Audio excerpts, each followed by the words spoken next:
हरीश रावत जिंदाबाद जिंदाबाद।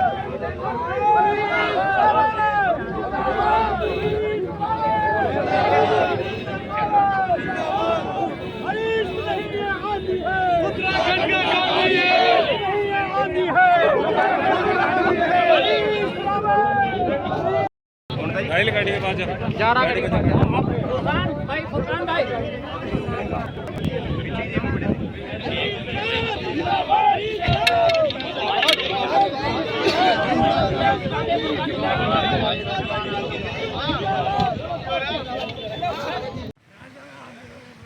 नमस्कार, स्वागत है आपका दृश्य न्यूज़ में। मैं आपके साथ संदीप पोईवाल। दोस्तों, जैसे कि आप जानते हो कि राजनीति अखाड़े जो है सज चुके हैं, वहीं पे प्रत्याशी भी पहलवान के रूप में सामने आ गए हैं। तो आज कांग्रेस प्रत्याशी वीरेंद्र रावत का टिकट हुआ है, जो कि पूर्व सीएम हरीश रावत जी के बेटे हैं। आज रोड शो है उनके रोड शो में और त्रिवेंद्र रावत जी के रोड शो में कितनी जान थी, यही जानते हैं। तो यहाँ पर हमारे साथ कांग्रेस के बहुत सारे नेता खड़े हुए हैं और इतना ज़्यादा भीड़ थी, इतना ज़्यादा जाम था कि वहाँ से आके रिलैक्स मूड में ये लोग यहाँ पे चाट खाते हुए नज़र आ रहे हैं, क्योंकि इंतज़ार कर रहे हैं अपने नेता का। तो यहाँ पे हमारे साथ महानगर अध्यक्ष राजेंद्र चौधरी जी है। सबसे पहले इनसे बात कर लेते हैं। राजेंद्र चौधरी जी, जो काफिला है कांग्रेस का ज़्यादा था, त्रिवेंद्र रावत जी का था, भाजपा का? नहीं, कांग्रेस का तो त्रिवेंद्र रावत जी के मुकाबले 2 गुना है। अच्छा, 2 गुना से भी ज़्यादा, 1000 से ज़्यादा कार्य हैं और कार्यकर्ता। और सबसे बड़ी बात है, दिल से आए लोग, किराए से नहीं आए, कोई खाने की व्यवस्था नहीं करी गई, चाय की नहीं करी, पानी तक की नहीं करी, उसके बाद आए लोग। और त्रिवेंद्र सिंह रावत तो जो है बाकायदा पैकेट लेके भेजा उन्होंने लोगों को, और शाम को शराब भी पिलाई। कांग्रेस में तो लोग दिल से आए, और हरिद्वार लोकसभा क्षेत्र जो है कांग्रेस की झोली में जा रही है। तो ये कैसे कह सकते हो, क्योंकि आज अगर जो भाजपा की बात करें हम, तो भाजपा की भी जनसभा है और पूरा हजूम उड़ा हुआ है वहाँ पे, पूरे लोग वहाँ पे आ रखे हैं। भाई सरकार है, किसी को नौकरी का झांसा दे रखा, किसी को जो है कचहरी पेंशन बनेगी उसका झांसा दे रखा, किसी को नाली बनवानी, किसी को सड़क बनवानी। और विपक्ष में अगर इतनी बड़ी तादाद में लोग आ रहे, तो ये अपने आप में लोगों का विश्वास है कांग्रेस के प्रति। तो अपने आप में ये लोगों का विश्वास है कांग्रेस के प्रति। यहाँ पे हमारे साथ और भी लोग हैं। सबसे पहले राकेश गौड़ जी से भी जान लेते हैं। राकेश गौड़ जी, क्या समझ रहे हैं आप, जो ये आज रैली आ रही है, ये बिल्कुल फूक चुका है क्या हरिद्वार में? भाई आज की जो रैली और जनसैलाब जो उमड़ रहा है, इसे तो देखकर ये लगता है कि हमारी जीत निश्चित है, 200% निश्चित है। मैं समझता हूँ आज हजारों कारों के साथ लोग बाग अपना पेट्रोल डलवा के, अपनी गाड़ियाँ लेके, और इतनी भीड़ है कि नारसन से लेके और आपके मंगलोर तक तो रास्ता ही नहीं मिल रहा, आप कुछ जाके देख लो। तो मैं तो नहीं समझता कि भाजपा कहीं लग रही है।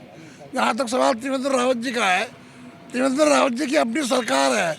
भीड़ तो इसलिए हो सकती है, भाई देखो, तन मन धन एक ऐसी चीज़ होती है कि आदमी कहीं ना कहीं से किसी मजदूर तबका इधर उधर के लोगों को घेर ही लाता है।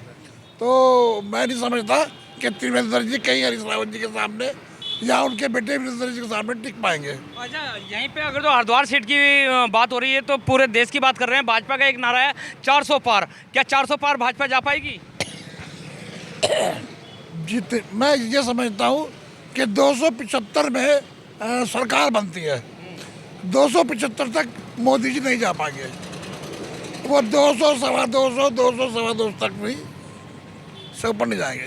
तो यानी कि मिली जुली रहेंगी सीटें? नहीं, हम लोग सरकार बनाएंगे उनके साथ। सब सपा का हमारा मिली जुली सरकार जो है, जो गठबंधन है, ये सरकार बना रहा है। तो गठबंधन सरकार बना रहा है। यहाँ पे हमारे साथ युवा नेता भी है। अनस जी, क्या कहना है आपका? देखिए, हमारा तो कहना यही है कि आप देख रहे हो कि पूरे देश में किस कदर महंगाई है, भ्रष्टाचार, जगह जगह भ्रष्टाचार। अभी आपने देखा कि विपक्ष को किस तरह भारतीय जनता पार्टी दबाने की कोशिश कर रही है। हमारे उत्तराखंड में ही पौड़ी गढ़वाल से गणेश गोदियाल जी चुनाव लड़ रहे हैं, जो कि वहाँ के इन्होंने मौजूदा जो मुख्यमंत्री रहे त्रिवेंद्र सिंह रावत जी, उनका टिकट काटने का काम किया है। और फिर गणेश गोदियाल जी से इतना घबराया कि उनकी जगह अनिल बनूनी का टिकट दिया गया है। और फिर उसके बाद भी अगर इनका काम नहीं चला, तो हमारे विधायक को उन्होंने CBI ED लगा करके भारतीय जनता पार्टी ज्वाइनिंग करवाई। इतनी घबराई हुई है कि फिर उसके बाद भी महाराष्ट्र से उनका इनकम टैक्स का छापा पड़ा है। तो मैं सोचता हूँ निश्चित तरीके से हम उत्तराखंड में 5 की 5 लोकसभा सीट जीतने का काम करेंगे। और सबसे ज़्यादा अगर कोई सीट जीतेगा तो हरिद्वार सबसे ऊंची जीत होगी कांग्रेस लेकिन पार्टी अगर तो हरिद्वार में ऊंची सीट कह रहे हैं, चलो भाजपा को अलग छोड़ते हैं, लेकिन निर्दलीय प्रत्याशी जो उमेश है वो भी तो टक्कर पे हैं। देखिए उमेश कुमार जी की मैं बात बताऊँ आपको। उमेश कुमार जी जो है पहले बसपा में गए, अपनी नई वाइफ को उन्होंने बसपा ज्वाइनिंग कराई, फिर उन्हें यहीं लोकसभा का प्रभारी बना दिया, ठीक है जी। फिर उसके बाद क्योंकि जिस जोन सी पार्टी में जाएगा सबको पता है कि ये ब्लैक मेलर है, तो ऐसे कोई पार्टी लेना ही पसंद कर रही। फिर उसके बाद इन्होंने अफवाह उड़ा दी कि भाई कुछ पत्रकार इन्होंने लगा दिए कि कांग्रेस की लिस्ट में सबसे ऊपर इनका नाम उमेश कुमार का हर जिला हरिद्वार से चल रहा है। अरे कांग्रेस ऐसे आदमी को कहाँ टिकट देने लगी है? तो ये तो कांग्रेस है। निश्चित ही मैं तरीके से कहता हूँ आपको, कम से कम ये 50,000 ही वोट ले पाएगा, इससे ज़्यादा नहीं चढ़ेगा। इससे ज़्यादा वोट भावना पांडे ले जाएगी जो कि बसपा से प्रत्याशी बनी है। तो सुना आपने कि राय क्या है कि इससे ज़्यादा वोट जो है बहुजन समाज पार्टी की भावना पांडे ले जाएंगी। हमारे साथ कुछ और भी लोग हैं जो कि आम लोग हैं। क्या समझ रहे हैं आप इस चुनाव को लेकर? इस चुनाव को लेकर भाजपा से लोग डर रहे, लेकिन डरना नहीं चाहिए। भाजपा तो यहाँ पर है ही नहीं उत्तराखंड में। कांग्रेस ही जीतेगी। कांग्रेस ही पहले जीत रही थी, वो तो थोड़ा सा आपस में मन मिटाव था जो नहीं जीती, लेकिन अब कांग्रेस आ रही, इनके दम पर नहीं अपने दम पर कांग्रेस आ रही। और रही बात उसकी कि मान लिया यो कह रहे भाजपा वाले 400 के पार, जैसे आपने पूछा अध्यक्ष जी था 400 के पार, देखो हवा में फेंक दो 400 के पार। अगर जब इन्हें 400 के पार का डर नहीं है तो ये फिर केजरीवाल को भीतर क्यों कर रहे? उस पर कोई सबूत नहीं आया। और ये केजरीवाल को भीतर करे, डर के मारो तो भीतर करे कि वोट घट जाएगी या सीट घट जाएगी। पहले जो चुनाव हुआ था भाजपा ने जो कहा था 300 पार, वो कर दिखाया उन्होंने। देखो भैया 300 पार फिर वो ईवीएम वाली बात आ जाएगी। अब अभी चुनाव हुए थे यहाँ पर नारसन ब्लॉक में चुनाव हुए थे, जिला पंचायत का भी जीत कर चलेगा, जबकि जिला पंचायत का वो था हरिजन वो जीत रहा था। तो अपने अपनी जीत का तो कितने पार कर लो, भीमा वाला जीत रहा था, तो अपने तो ये कितने बना लो मेरे भैया, कितने हो जा। सरकार इनकी सत्ता में है, ये जो मर्जी इनकी वो कर रहे हैं। और नहीं तो देखो जी यहाँ तो कांग्रेस का थोक। अब देख लियो आप भी, मीडिया वाले तो मेरे से ज़्यादा जानो, आप देख लियो कि कितने साल अब आ रहा, तो जीत तो है ही कांग्रेस की। और रही उसकी बात लक्सर वाले विधायक की, उमेश की, पहला देखो वो बीएसपी में था, फिर बीएसपी रिजाइन करके यूँ यहाँ आ गया। अब देखो वो क्या काम कर रहा। उसने यो भी कहा था कि 1600 करोड़ मेरे खाते में पड़े। जब 1600 करोड़ कहीं ना कहीं खर्चा करेगा, लेकिन जनता उसकी साथ नहीं है, जनता उसे गुमराह कर रही, जनता कांग्रेस के साथ है। जो आप देख लियो कि कांग्रेस ही यहाँ सीट निकाली। यानी कि उमेश जी के साथ से जनता राजनीति कर रही है। राजनीति कर रही, राजनीति कर रही, बिल्कुल कर रही राजनीति। तो ऐसे में तो उमेश जी को फिर पीछे हट जाना चाहिए। नहीं क्यों, देखो जी वो यहाँ तो देखो कोई भी लड़ सका, पीछे क्यों हटा? लड़ना भी चाहिए उसे, जब वो मैदान में आएगा लड़ना भी चाहिए, क्यों हटा पीछे? तो भाई साहब ने साफ कर दिया है कि जितने राजनीतिक के आजकल नेता हो रहे हैं, उससे ज़्यादा राजनीति वाले जो हैं वो जनता हो रही है। यहाँ पे हमारे साथ कुछ और भी लोग हैं, उनसे भी जान लेते हैं। जी क्या कहना चाहेंगे भाई साहब? किस विषय में भाई साहब? किस विषय में? यही कांग्रेस और बीजेपी, या उमेश कुमार या भावना पांडे? कांग्रेस सरकार, उत्तराखंड में कांग्रेस की सरकार आने जा रही है, बनने जा रही है, और इसके अलावा और कोई विकल्प नहीं है।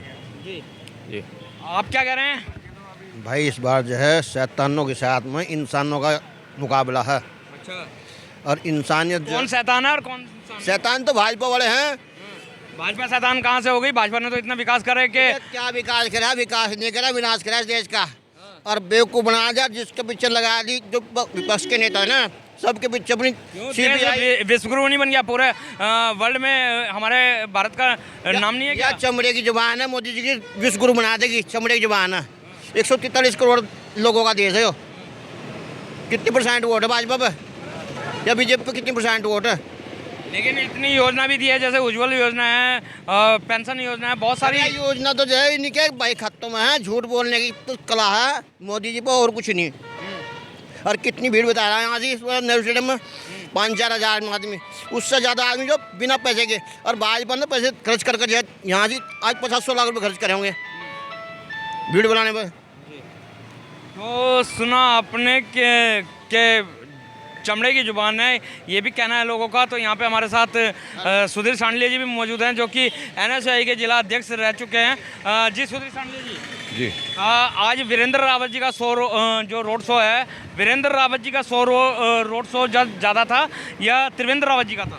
देखिए, हरीश रावत जी के नेतृत्व में नारसन से लेकर रुड़की पहुंचने वाले और बीजेपी उनके रोड शो के सामने कहीं नहीं लग रही। बीजेपी के पास ज़बरदस्ती के लोग हैं, आंगनबाड़ी बुला रखी, सरकारी कर्मचारी बुलाए हुए हैं, डरा धमका कर लोग बुलाए हैं, और जो माननीय हरीश रावत जी के नेतृत्व में लोग आ रहे हैं वो प्यार से लोग आ रहे हैं। लेकिन आप आंगनबाड़ी की अगर तो बात कर रहे हैं और नगर निगम की बात कर रहे हैं तो सरकारी कर्मचारी है, ड्यूटी नहीं कर रहे क्या अपनी? मैं ये कह रहा, ड्यूटी नहीं कर रहे, उन्हें डरा धमका के बुलाया गया सरकारी कर्मचारियों को। बीजेपी का कोई भी कार्यक्रम होगा उसमें सरकारी कर्मचारियों को हम इकट्ठा कर लेंगे। सरकारी कर्मचारी बेचारे कुछ बोलते नहीं, श्रम लिहाज में आ रहे, भाई सरकार का डंडा है। कांग्रेस के पास जो व्यक्ति आ रहे वो प्यार से आ रहे हैं। सरकारी कर्मचारी भी भाजपा को वोट नहीं देता, उनके प्रोग्राम में चला भले ही जा, क्योंकि उनका भी उत्पीड़न बीजेपी सरकार करती है, चाहे प्रदेश की हो चाहे केंद्र की हो। नहीं, लेकिन आप जो बोल रहे हैं कि नगर निगम कर्मचारी और आंगनबाड़ी कर्मचारी, तो क्या इनकी नगर निगम में तो आंगनबाड़ी और जो वैसे कर्मचारी हैं उन कर्मचारियों की बात कर रहा। बीजेपी सरकार उन सबको इकट्ठा कर लेती है जो अर्ध सरकारी कर्मचारी हैं। उनकी मजबूरी है, सरकार का आदेश का पालन करना पड़ेगा। बीजेपी के कहने से आम आदमी नहीं कोई आ रहा। तो कांग्रेस में भी तो मजदूरों को बुलाया गया बताया जा रहा है। कहाँ, कौन बता रहा बताओ? कांग्रेस के मजदूर तो दिल के मजदूर हैं, जो कांग्रेस को दिल से मजबूत करने का काम करते हैं। पैसे का कोई मतलब नहीं है कांग्रेस में।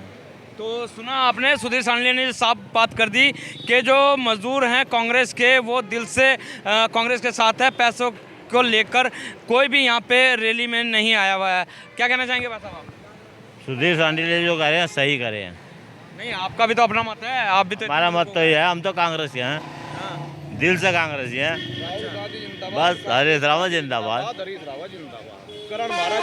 तो अभी यहाँ पे काफिला पहुँचने वाला है वीरेंद्र रावत जी का, जो कि हरीश रावत जी के नेतृत्व में निकल रहा है। उस काफिले को भी हम आपको दिखाएंगे और कोशिश करेंगे वीरेंद्र रावत से भी बात करने की कि उन्हें टिकट मिला है तो किस तरीके से चुनाव फाइट करेंगे। तो अभी सुना आपने कांग्रेस जन की बात, लेकिन आप देख सकते हैं कि जो वीरेंद्र रावत जी का काफिला है वो आ गया और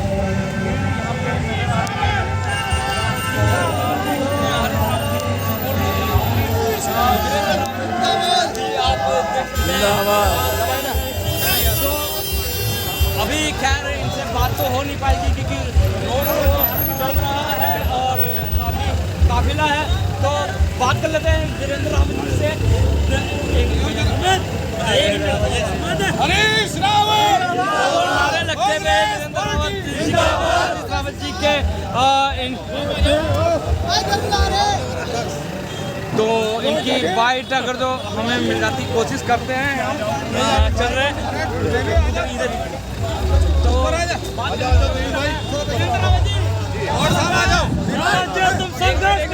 नीचे आना भाई, भाई तुम नीचे कैसा लग रहा है आपको?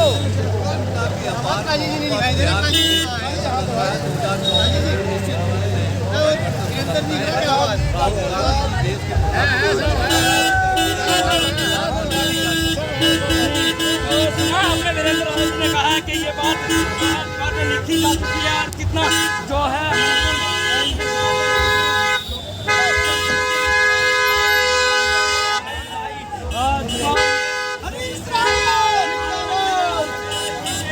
और वीरेंद्र रावत जी, हरीश रावत जी ये हाथ मिलाते हुए और मेरे साथ ये प्यार और आप जनता भी इस बार फॉर्म में नजर आ रही है। 2024 में परिवर्तन होगा, दूर तक आप देख सकते हैं कि कितना बड़ा इनका काफिला है। तो बने रहिए दृष्टि के साथ दिखाते रहेंगे इसी तरीके की खबरें पल-पल चुनावी मुद्दों पर आपके सामने आते रहेंगे। चुनावी मुद्दों को लेकर जब तक के लिए दीजिए